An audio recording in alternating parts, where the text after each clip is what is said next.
मैनपुरी के एक शादी समारोह में पहुंचे अखिलेश यादव मीडिया से बात करते हुए बोले, स्वामी प्रसाद मौर्य के इस्तीफे पर पार्टी में बात चल रही है, समाधान निकल आएगा।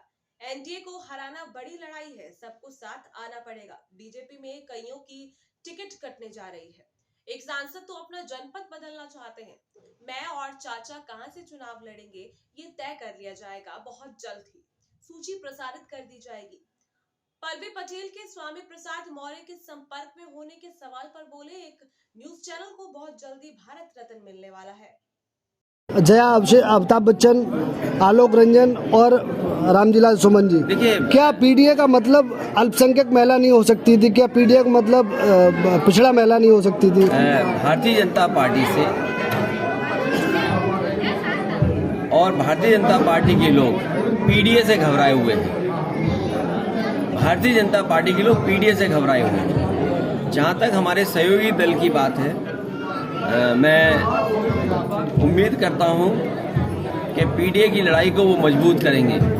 और जहाँ तक पार्टी के निर्णय का सवाल है, आने वाले समय में तमाम सीटें आ रही हैं। अभी तो एमएलसी आना है, फिर राज्यसभा आना है, फिर एमएलसी आना है।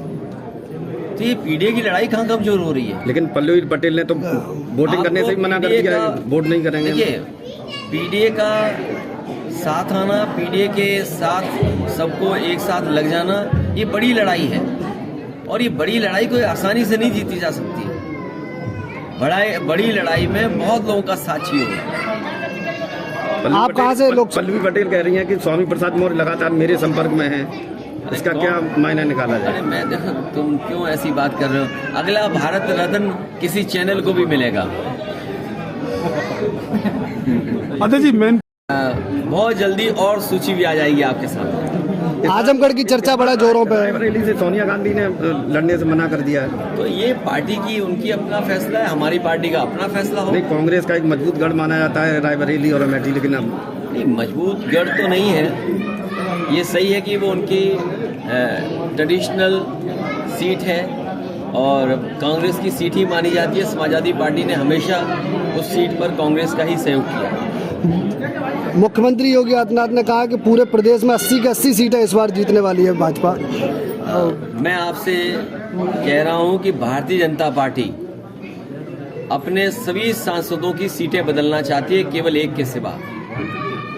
80 की सीटों पर कईयों की टिकट कटने जा रही है और एक जो सीट है वो अपना क्षेत्र बदलना चाहते हैं। तो सोचिए, जिन्हें अपने सांसदों की टिकट काटनी हो और टिकट काटने जा रहे हो, तो वो क्या जीतेंगे? अगली सूची में क्या चाचा का नंबर है? अगली सूची में नहीं, अगर आप पे कुछ सुझाव हो तो बता दो। चाचा का क्या अगली सूची में नंबर है? अगर आपके पास कोई सुझाव हो और फिर आप ही कहोगे सब परिवार चुनाव लड़ गया। ये पत्रकार भी बड़े कमाल के होते हैं। पूछ रहे हैं कि टिकट क्यों नहीं दे रहे हो अपने लोगों को, परिवार के लोगों को, और हम टिकट दे दे तो कहेंगे लो परिवारवादी पार्टी हो गई। नहीं, 3 लोगों को तो दिए भी चाचा ही। नहीं तो अभी 2-4 और दे देंगे। तो आप लोग क्या उम्मीद करते हो भाई? आप ही दिलवाना चाहते हो और आप ही चलाओगे कि परिवारवाद, तो हम कैसे बचेंगे भाई आपसे? तो चाचा कहाँ से लड़ेंगे? ये आने वाले समय में जैसे जैसे सूचियां आएंगी आपको सब जानकारी हो जाएगी कि पार्टी ने क्या फैसला किया।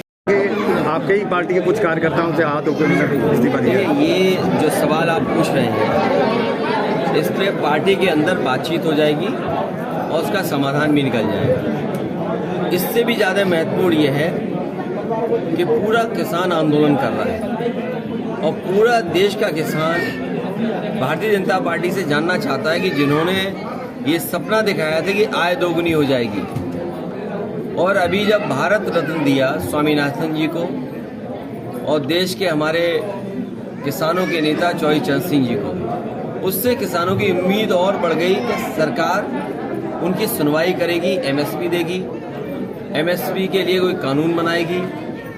लेकिन जिस तरह सरकार का व्यवहार है, कीलें लगा देना, अगर वो निकल रहे हैं तो रोकने के लिए तमाम चीज़ों का इंतजाम कर देना, प्रशासन पूरी तरीके से पुलिस लगा करके आंसू गैस गोले चला करके उन्हें रोकना चाहती है। आखिरकार आप भारत रत्न एक तरफ दे रहे हैं और दूसरी तरफ किसानों को आप रोकना चाहते हैं, उनकी मांग नहीं मानना चाहते। आखिरकार भारतीय जनता पार्टी चाहती क्या है? जो लोग सपना दिखा रहे हैं कि 5 लाख ट्रिलियन डॉलर की इकोनॉमी बन जाएगी, सच्चाई ये है कि किसानों की आय दोगुनी अगर हो जाए तो आपकी 5 ट्रिलियन डॉलर नहीं, हो सकता है 10 ट्रिलियन डॉलर इकोनॉमी भी बन जाए।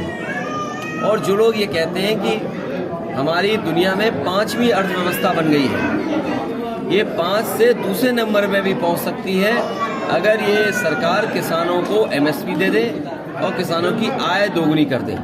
अध्यक्ष जी कल पल्लवी पटेल